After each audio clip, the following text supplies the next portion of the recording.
بسم اللہ الرحمن الرحیم۔ حدیث نبی کریم صلی اللہ علیہ وآلہ وسلم۔ صحیح مسلم کی حدیث نمبر ہے 2693۔ حدیث صحیح ہے یہ۔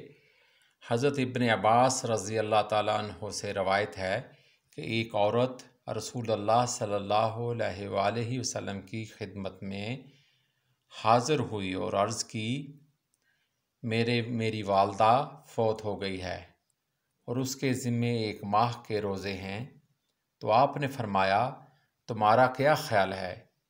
اگر اس کے ذمے کوئی قرض ہوتا کیا تم اس کو ادا کرتی؟ اس نے کہا ہاں، تو آپ صلی اللہ علیہ وآلہ وسلم نے فرمایا تو اللہ کا قرض ادائیگی کا زیادہ حقدار ہے۔ سبحان اللہ۔